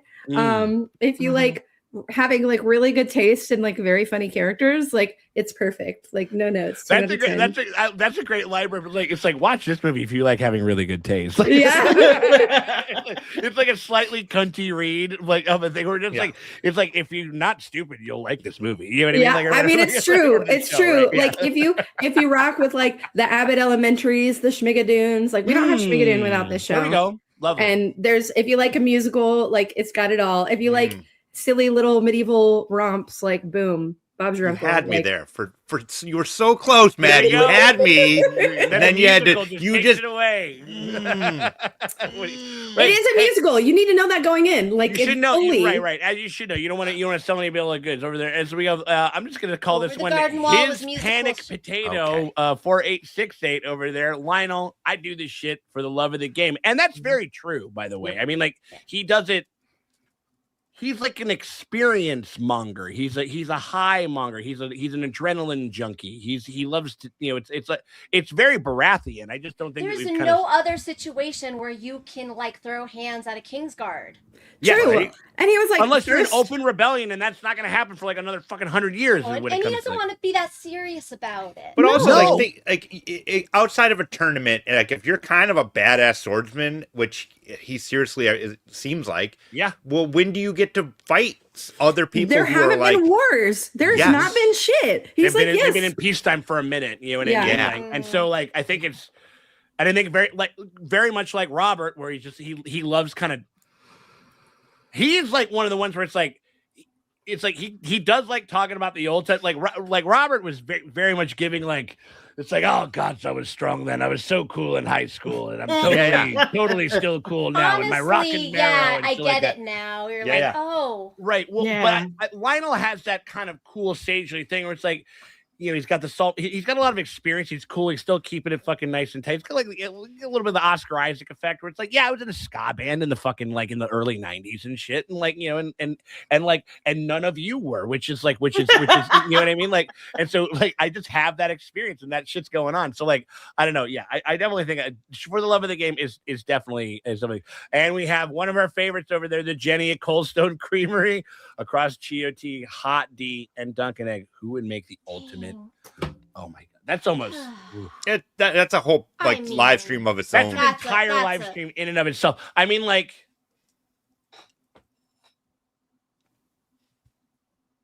let's just not say anything and think about it. For a minute. Really gotta think. Yeah. I mean, I got two I'm really from Hot thinking D. about it. Okay. It's Damon and If suddenly Sean just ripped a and huge Eamon. fart and right I'm using like, the hold on, let me think. No, I do one of those nice little squeaks like that. Yeah. Is it Barristan? Tell me who's the Kingsguard that was Yeah. like him. Okay. Dane. Like, listen, I'm pulling from people. I want to win. Right. Yeah, no. We're only picking like that. Okay, so Damon And then Melisandre. Get some smoke babies. So she can revivify you if you go down. Yeah, I love it. absolutely. Oh, That's man. just So is that your healer? Okay, all right. Try All right. getting 7 together when they're getting ganked by fucking like little smoke babies that came out of her poussoir. Over Yeah. there. You know what I mean? It's not happening. Babies. That's the brood of Burlington. Woo! Well done, Lefrenick. Okay. Well done. I'm with it. Like, okay, so Damon, Dane, Mel, and then we had what else? What was the other one? Sir Barristan. Yeah. Sir Yeah. Barristan. We got 4. I mean, Mummified Mountain, because that motherfucker is harder to kill than the Night Gregor King. Clegane, Dude, as I like to call him. Like Yes. no, he's harder to kill than the Night King. So like, Yes. what's his name again? Sir Gregor. So originally, call when him, he like, was alive, Strong? he was Gregor Clegane. Right. In death and unlife, he's Right. Sir Robert Strong. Robert Strong. So Yeah. Roberto Strong is over there. and then so we got 5. We got to do it. Okay. Who else? Well, since he's popping up everywhere, just put Pedro in there. Yeah, why not? And listen, he was good The until red he diaper. he lost the plot. He was he was on Bad Bun in the Super Bowl halftime. Put him in the That's what I'm saying, when he Put him in the popped casita. everywhere. I would say like probably. Hey, can we put a dragon in there? Can we put Visenya and Vagar is my pick if we get a I was dragon. like, Oh, we Valerian can do a Dragon. dragon. No. Hold on. It's too Let's keep silly. this on screen shit that we've seen on screen. Fine. Aemon Targaryen on Vagar then. There we go. Not dragons, and also I would go. also argue that Melisandre, when there are no dragons, her Yeah. power would be a lot muted because of power isn't like Right. magic a little bit more Yeah. powerful when the dragons come back. So I don't know how powerful. We gotta keep this just throwing hands. Like if we can't bring in. Oh, dragons just and shit. horses and swords. Yeah, I like that yeah. nobody said John yet No one in the says chat. John. Everybody's I Even like, was about to say What- John. I was about to say. I mean, He's John. been pretty good. He's great. He's like he's I quite good. appreciate You know what I him. mean? Like, Yeah. okay, so here we go. Damon, Sir Arthur Dane, Melisandre, Sir Barristan, Roberto Strong, Aemon, and John. I think you got a There pretty you good go. one over there. I think that's a pretty good one over there. Like, get Start started. Brienne. I Yeah, think like Mel's that. the clutch. Yeah. I think Mel's clutch. Like she's gonna be in the Mel's back a popping out good those. pick. Mel's those a ghost good babies. pick. Well, no, they No, like I would say if there were dragons, yes, because magic is a little stronger. I don't know what magic looks like right now. Fair, when that's there's no fair. dragons. And also, but then also it's like how many times? Here's the thing: does everybody got? Do you got a bust in it? Do you need one bust per per baby? smoke baby, like smoke to baby? get there? You know what I mean? Because if you did that, you get something going. Because it did. Stannis did 6 do of the that. other guys, and then they just can't then the fill baby they happened. can't You're fill the right. ranks. You know what I mean? Like I think that right. And they have to be king's blood, so she'd have Okay. to bang one of the Targs. Do they have to be King's Blood? I thought that was why she was bleeding. That's up. certainly Oh, the, yeah, that's for certainly the Mel's reason that she prophecy. gave. But yeah, Yes. right. Yeah. Yeah, But like for when sure. she banged, Two. when she made the smoke baby, I Three. thought it was like. I mean, she's Yeah, got yeah, 3 yeah. to choose from, technically, right? Yeah, she's got a couple in there. She's got At little least. options. At least. Yeah. Like Aemon, John, and Damon. So you got 3. So you're already cutting them down by 3. It's like unless they can get some in there. Okay, I I got like my this a lot. 7. I'm enjoying this chat very much. Be the wizard with that picture, by the way, is hilarious. Like I'm enjoying this chat very much. I'm enjoying this chat very much. Yes. A plus over there. The okay. I've got my 7 if y'all want to hear it. Please. Yeah. Yeah. All right. Please. Jamie Lannister, Okay. Yeah. Okay. Arthur Dane. Pre-hand cut. Yes. Or I mean, whatever. Like he's still the strongest swordsman in the realm. He's the only one who could stand toe to toe with Arthur Dane. Anyway, Jamie Lannister, Arthur Dane, Garth Greenhand, a legend from the Age of Heroes. Okay. He's so baller that like everybody in the Reach is like, I'm descended from Garth Greenhand. Okay, whatever. Beric Dondarrion because he's got that 9 live riz. Aemon on Vagar was my Dragon Rider choice. And then Strong Belwas. From the Strong Danny Belwas. line. I like. And then- like this is all lore picks. Yeah. That's a little Lore bit too picks, much by of a the way. showboater for me, but okay. Listen, Yeah.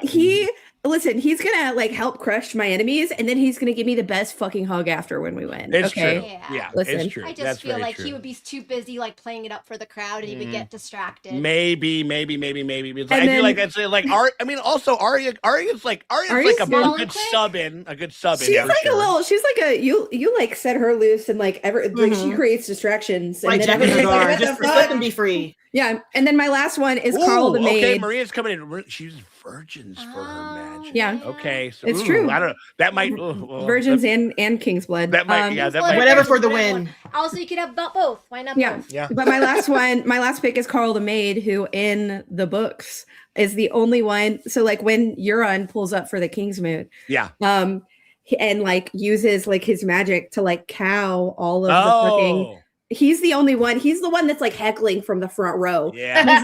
He's like you can't you're like you ain't shit. Like go home. Like whatever. And he literally just embarrasses Euron in front of everybody. And he's like he's a bad bitch enough to be Asha Greyjoy's lover, True. which is already baller. And then he also like fucking just like heckles the shit out of Euron to his face and lives to tell the tale.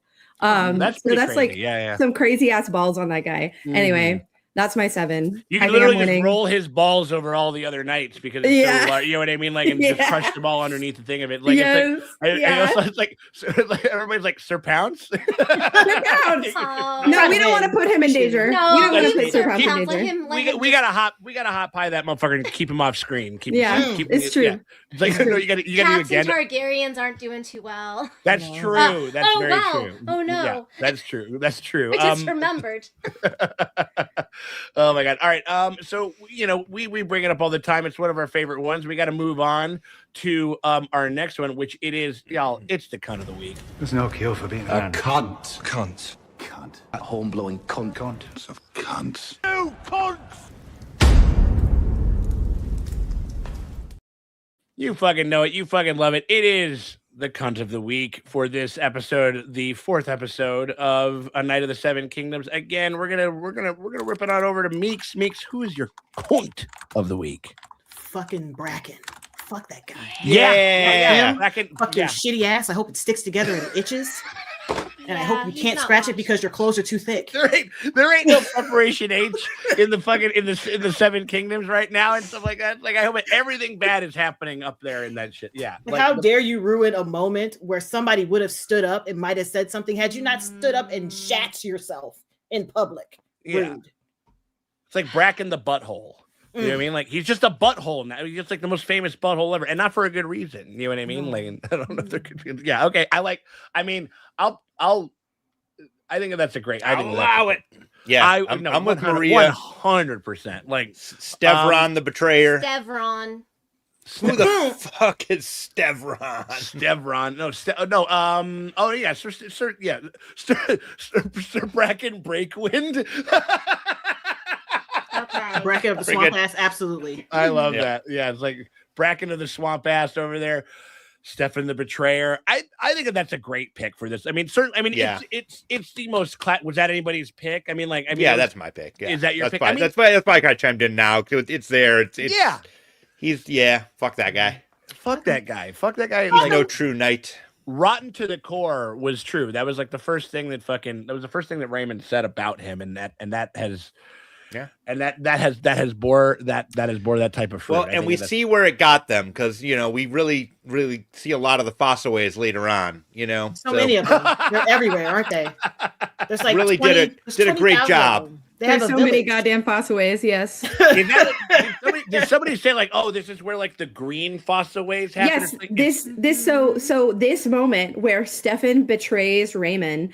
And Raymond is like, that's so fucked up. Like, I think the quote is something like, I'd rather be like a green apple than a spoiled, rotten red one. Ooh. And so Raymond breaks off and creates his own House Fossaway. And it's like, literally, fuck these guys. I don't give a shit. Fuck him. That's one of the reasons that Raymond was my MVP of the week. Because like he is standing on business for the rest of his goddamn life and altering history. Like really the rest of House Fossaway. Yes, yeah, that is truly. Now I know he survives. But okay. No, he could still die, and this is still like an epic story.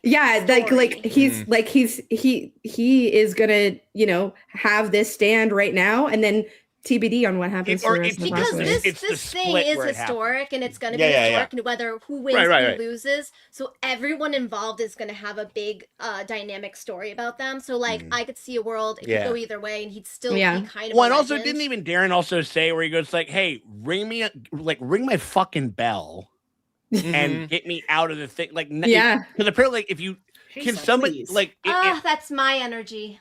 Morgan, just like knock me out. Oh my god, that's so no. Like you're walking, and you're just like, oh my god, my leg. You know what I mean? Oh my god, I am. Or I'm like, oh, I'm a boy, and you make me go do fights. I'm like, can I just like? Ow. I tried. No. It's like what we wanted. It's like what we wanted them to do with the fucking Darksaber and the Mandalorian when it's like you gotta fight someone to kill him. Yeah. And he would just come over and just like. Just bonk me. You know what I mean? Like, just bonk me and I'll drop it and then it's fine. You know what I mean? Or whatever the fuck. Like, you know what I mean? Like, Yeah, I think Raymond's a great pick. I mean, like, it's the biggest, like, it's the biggest, like, turn, I think, you know, like, there. I mean, like, and I will say, I don't know, for me, I'll just get mine out of the way too. Arian with that fucking, like, tableside manner bullshit with the nuts and everything like that. You know what I mean? Like, and then didn't even get it. Well, he didn't even stay to get the nut. That the guy was like, I have it, and no, it was just because it was just because he could. It was just because he guess could. what? That guy gets a free nut. Free nuts.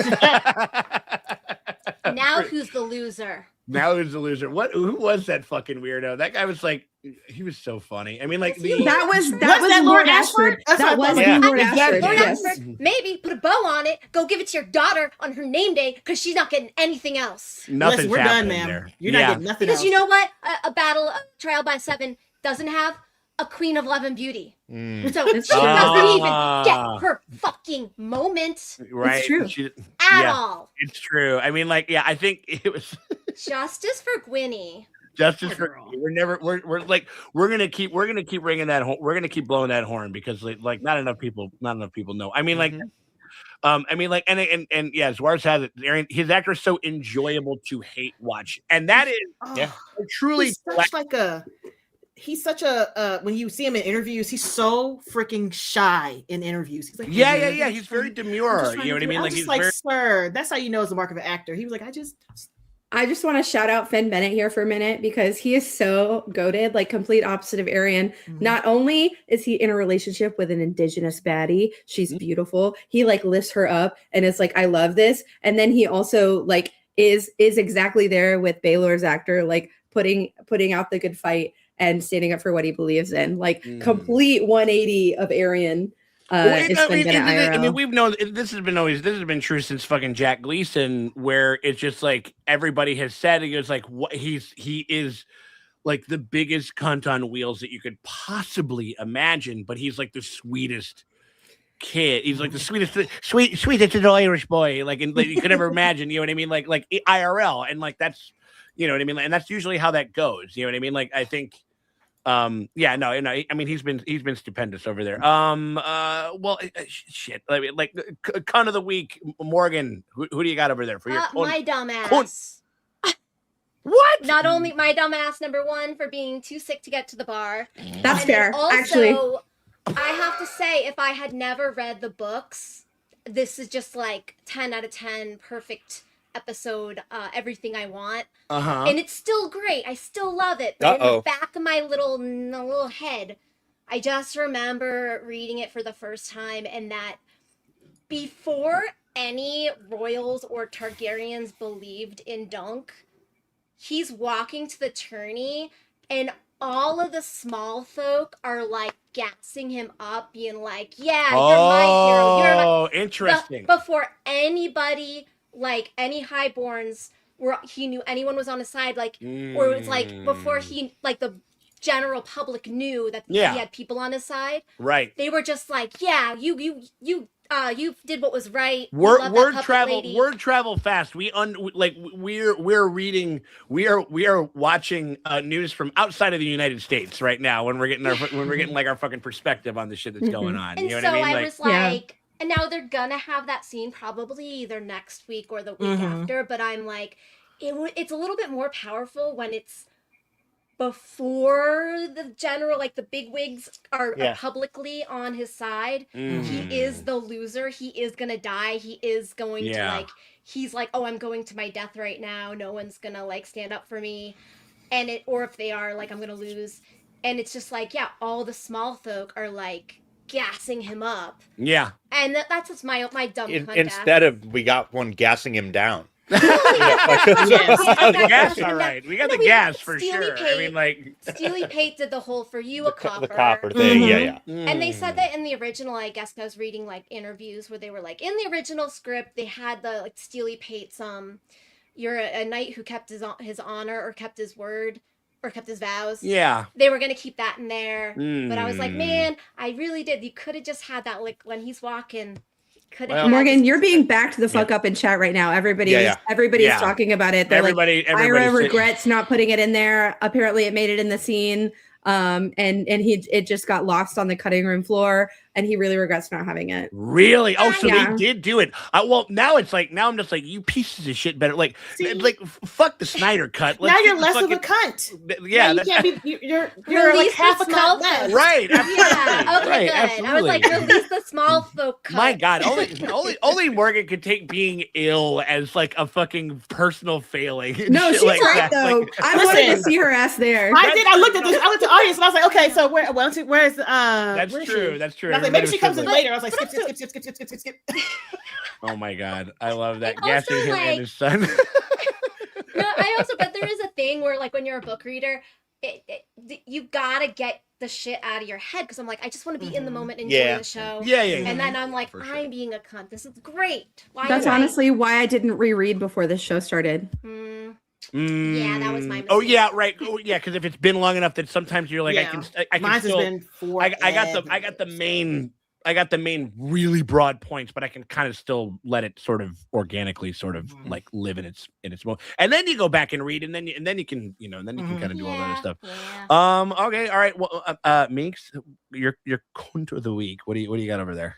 I already gave mine. That stupid fucking bitch. Oh, that's right. Yeah, the gas- Sorry, forgive gas me. man. Yeah. Maddie, like, no, wait. Did we I get really, Maddie- I Maddie's really the only hate one, them. Maddie? Oh, I'm sorry. Yeah, Maddie, like your cunt of the week over there, my dear. What do you got? Okay, I don't have a cunt of the week. Everybody else kind of made very valid points about theirs. So I will give you a serving cunt of the week, which is a backdoor MVP, which is my man Baelor Break My Back Targaryen. Oh, there we go. Serving. Okay, so, hell yeah, I love that. Definitely wrong. Definitely an appropriate interpretation of the prompt.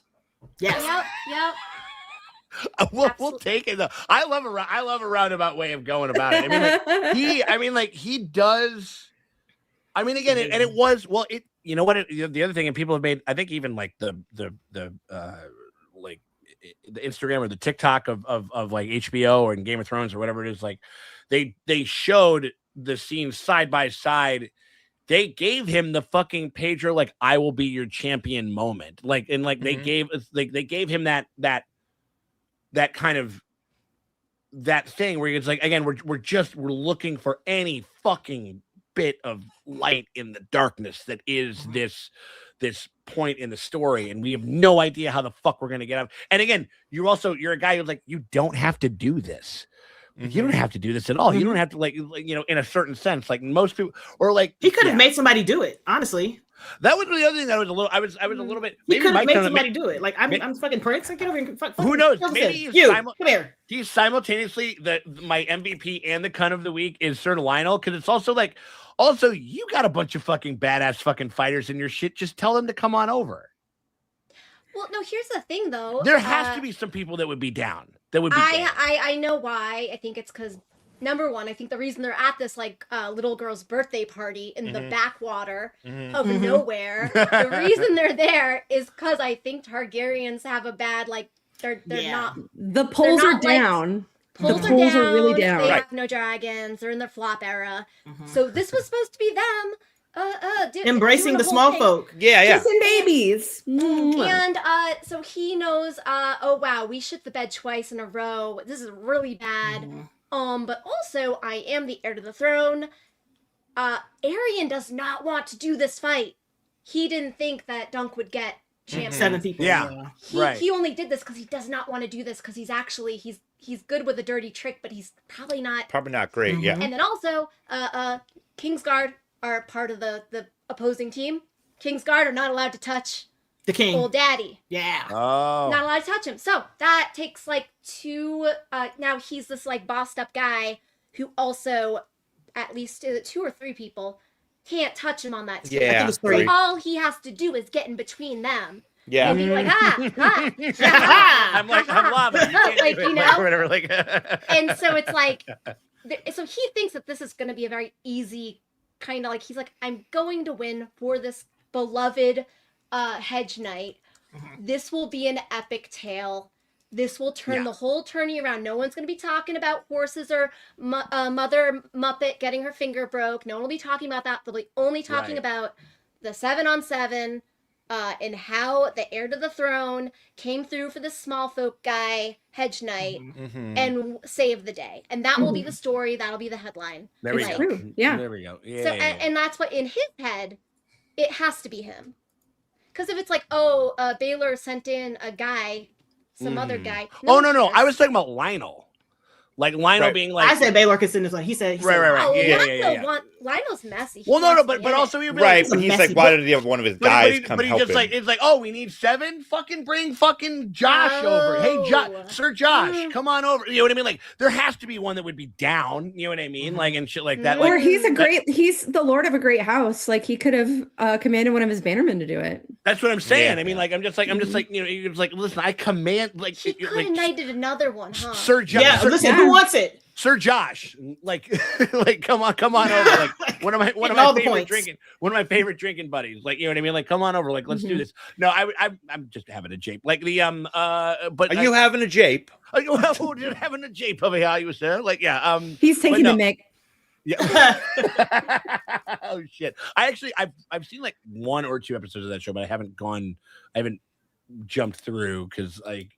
Yeah, because like lack of time or whatever. But that show is sick. That show is very, very good. All right. Well, I think that does it for our Cunt of the week over there. Shout out Baylor, break my back Targaryen. Yeah, all the time. Just the best. There was here we go. Like, was that a Copper Paradise? Was it Sir Duncan? Or did we do this one again? Did he ever come up before? Or is this a new one? This is a new one. This is a new one. Laughing Okay, Storm cool. stays messy. I love it. Keep the burns coming. Copper Pear. God, that's so good.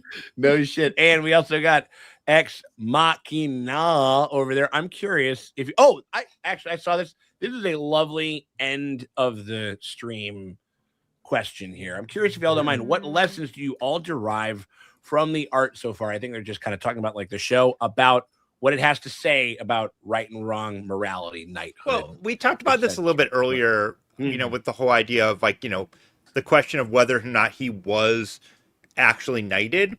And, you know, there's a part where Jamie mentions Dunk having like 4 pages in the book. And when you think about like going back to Jamie Lannister as like this golden knight, this like, you know, one of the best fighters of all time, but like one of the worst fucking people, but then having like this redemption arc. And so George really loves using knights as this morality tale. And Dunk is one of the first times that we see a character that lives up to it like fully, and George doesn't take that Georgism where he just like, he could have very easily made him a liar. And yeah, but he puts it in there to give us that doubt of it, but he's such a good-hearted person. And I think that's why this show is so incredible, because it's like, it's something we need right now, just in these times, you know, just like believing in anything. And you're seeing, you know, this little kid who just wants to go be a squire. And he's just like, you know, a lot of us are, you know, over the holidays mad at our families, and we're just like, oh, my family suck. But he sees this, you know, guy who's being good. Yeah. And he's like, I want to ride into battle with that guy. Like, because he's everything that knights should be. Yeah. Oh no, I mean that's really beautiful. No, I mean and you look at like you know, the nightmare that is most of his family, like that is most of the family that he's had to deal with. I know that Aemon's like off in the Citadel and shit like that. He's kind of been shipped away or whatever it was, but like, you know, he's been kind of out of the picture. So he has like this kind of Daryl. Again, we didn't really talk very much about Darren, but I did think that was a fascinating read on his character. I'm just going to kind of put like a little bit of like, I thought that the fact that he wouldn't recant and be like, yeah, that's not actually what happened.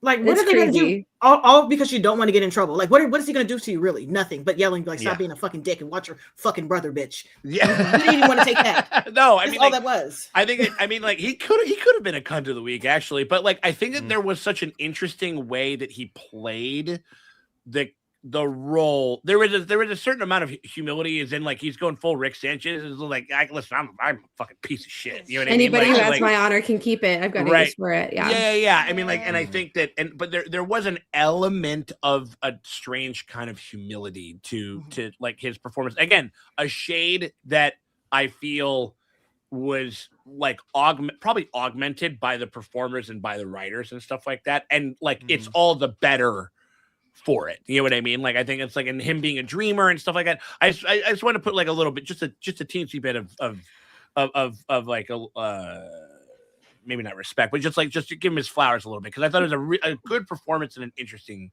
read on the character. And I think it's a cool wrinkle. The thing that I think that Darren and Egan have in common is that neither of them are really aware of the full like consequences of their actions as Targaryens, because Egg doesn't realize that lying to Dunk is going to make him feel bad and shame him, right? And he doesn't really have the chance to reconcile that until he meets with him in the dungeon, right? And then for on the same boat, like Darren doesn't care what happens to Dunk if he says, you know, oh, like this guy ran off, like this robber knight ran off with the prince. Like he does not have to deal with the consequences of that lie, but Dunk does. Just as Egg doesn't have to deal with the consequences of that lie, but Dunk does. Neither of them are really considering the power that they hold as Targaryens. And I know they don't really feel that powerful because they're like Egged is the fourth son of a fourth son,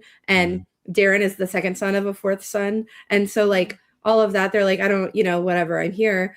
But they don't have power in their own family, but they're not fully aware of the power that they hold over the entire realm as a result. And certainly over the small folk. And that carelessness is going to get, it's going to get people hurt. And that was another bar. What did he say? He goes like, when he was it was such a sweet little moment because he kind of admonishes him, and you know, Dunk's like, you know, Egg's like, you know, on the verge of tears, and it's so good. And then when he comes in, he's like, bring us some wine, Egan, and try not to spill it. And he goes like, he's not going to spill it. He's a good boy. You know what I mean? Like, and he starts like, and like it was so good. I mean, like, and immediately kind of starts to like sort of like protect him in a certain sense, like there. And then what did he say? He goes like, he didn't mean any harm, and he goes like, just because somebody means harm doesn't mean that they can't do it. You know what I mean? Like, and that was such a great fucking line. And you're like, that's George. That's fucking George. I know that's George. I know that line's George. And so, but as far as like what the show kind of going back to Ex Machina's question over there, mine's is close to what you just mentioned, like the fact that through it all, Dunk and Egg chose each other. Yep. And that's the chosen family. And so he decided to stand behind the chosen family as opposed to his own family. Because he could have stood behind Arian. I mean, I don't like do that, but he could have. He could have been like, but he decided to not only stand behind him, leave once again, because he just got in trouble for leaving. He left again secretly to go help his knight recruit other people, because he knew he could have retreated, but he could have retreated. Yeah. And so it's just like the idea that sometimes the best family you have is the one that you choose. No, absolutely. I think that's beautiful. That's very well said. I mean, go ahead, Morgan. Oh, like my whole thing, I mean, just living in the world we are living in, like just current events. When you're in a world where it seems like shit heals, like, oh, I found a loophole, or oh, I found a way to screw this guy over. Seem to be rewarded, which is Westeros, you know, like it's like, oh, we say these are the vows of the knights, but it's like, but if a lordship's on the table, we just like ignore it. Like those are just kind of like they've given their honor away for less. Didn't he say something along? He literally talks about giving his honor away. Like, you know what I mean? Like, what does it mean to like? There's certain people within this world who are like, I don't care if that's how everyone else is doing it. I don't care if that's like the easy way out. If I do that, my soul will die. Like, you can tell, like, Dunk and Egg, and, like, Egg has just been surrounded by Targaryens. He has a good uncle who he's probably learned a lot from, but he probably sees all the time, like, the injustices and, like, how being earnest and true and living up to, like, what you say you're going to do is kind of, like, punished instead of rewarded. To actually still wake up every day and try and strive to these knightly ideals and been like, no, just because everyone else is doing it, that would kill me. That would literally hurt my soul. That would kill me. How powerful is that? And when those people find each other and make a coalition, it's like they're gonna win. Maybe not in Westeros world, but they will, because of to give over to the other side. That's also death. That's also you might as well. Just It's almost no. It's what it's kind of goes to what Raymond says. He goes like, "You suppose you should run." He goes like, "Won't they kill me?" It's like, "Aren't they gonna kill you anyway?" You know what I mean? Yeah. Like, and you're like, there's no other choice. Like, but I think that I think that no chance and no choice. Famous Brienne line. Right. Oh my God. No, I mean, like I think that those are all extremely well said. I mean, in the sense, Maddie, how about you? Like, what is this in that? Can you pop that strike? chat up again so I can think please, about of it? course. Yeah, and like the it's just kind of like what we think about what the lessons and the things that this show is kind of trying to traffic and specific. Yeah, you can read it. Yeah, I just think like I don't think that anybody should be looking to an HBO show to teach them about right and wrong. But that being said, like Morgan was saying, just the compare and contrast of like what's happening in our world right now versus the kind of story that's being told, where even in a world just as corrupt as that, like we still see our leaders, we still see leaders standing up for what's right and doing the right thing in like a Baylor Breakspear. And I think that's the hope, right? Like we want there to be more Dunks than Aryans in the world. We want there to be more Baylors than Steffens in the world. And I think, you know, I'm not really like a hope punk person. I think that, you know, a lot of it is very like not realistic, but I think that Westeros is such a realistic setting in the sense of like, I think that it more closely mirrors our era of division and like low intelligence and like we're like we might as well be fucking medieval peasants with iPhones. Whatever the opposite of peak like media literacy is, like we're there. We're at the dearth of media literacy just like literacy in general. And so to see like heroes rise in a time that dire and dark, I think is something that is worth like cherishing and valuing. And I think that even just the idea of enjoying the show as like 35 minutes every week where I don't have to fucking, you know, think about what fucking human rights violations are happening today. Like I can just be here with Duncan Egg, like exploring a world where people are genuine and do the right thing simply because it's the right thing to do. Yeah. No, I mean, and I think that that's all well said. I mean, like again, like any sort of morality play, and I kind of brought up like I sort of brought up wait, what do we got over there? Like the praise Garth and fuck I so I'll back that. Yeah, absolutely. Praise Hale and praise Dale. Yeah, right. Praise Hale, praise Dale. Like no, but I brought up, you know, the kind of the Superman thing, like kind of the Supermanians, and I think it's very, very broad. But in the sense of in that sense, what makes him interesting is like because about the potentiality of human beings, the potential that we all kind of hold within ourselves. You take a baby, and that baby can be a Hitler or it can be an MLK. There is such a gigantic breadth of experience and goodness and horribleness that can come out of any one person, like and how they can affect the world. And I think that tales about this and specifically this one, and the ones that like kind of really, you know, kind of I think really ring for people is because, you know, it's about, you talk about knighthood and you talk about what that means, and you talk about what that means to you know, wield that title within this world and stuff. And it always comes down to the moment of truth. And that's kind of like the Superman thing. It's like, he's a regular guy. He's just a guy from Kansas, just the way that Dunk is just a motherfucker from Flea Bottom. But when the moment arises, you reveal the world to who you truly are. And that is kind of, I think, what this show is like excelling very much at doing.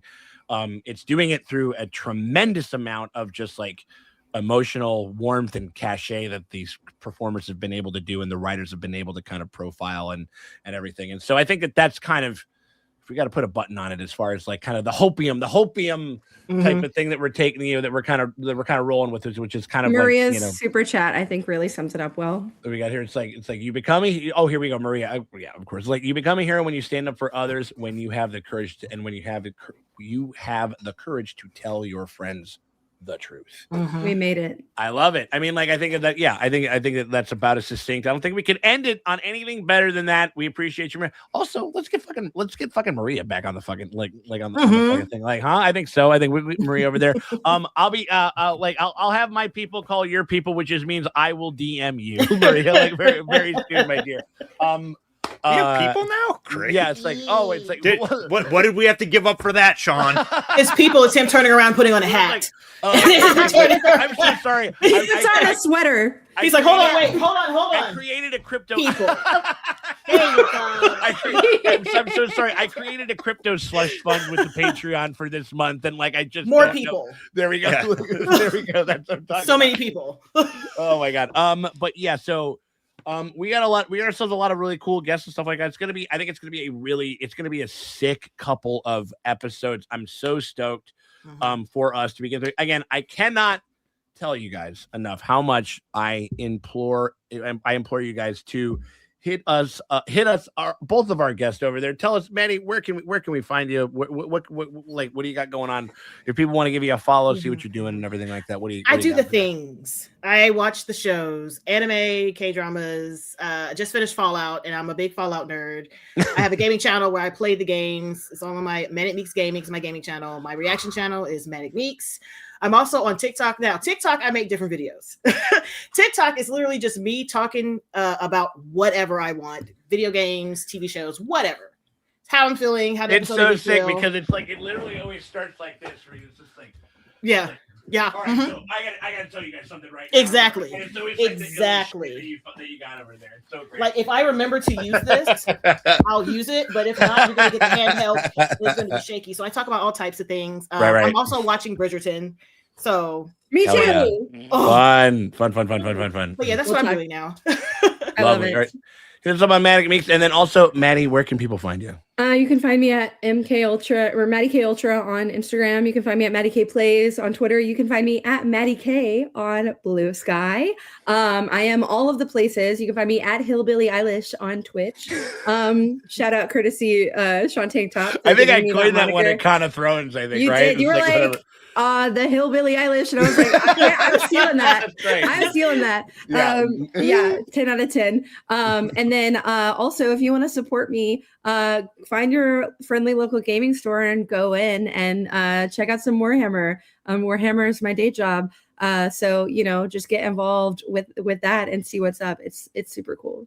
Hell yeah. All right. And also you guys can if you guys are on here and you guys haven't checked out like all of our stuff that we have on YouTube, hit us up over there. And if you guys want to support the channel, hit us up on our Patreon, patreon.com/seantanktop over there, and you guys get a ton of really cool and super duper exclusive early bird stuff that nobody else can see, a backlog of all of a bunch of stuff, all of a bunch of shows, movies, commentary tracks, tons of stuff over there for a pretty damn fair price. And it's the best way to support the channel. But if you can't do that, hit that like, hit that subscribe.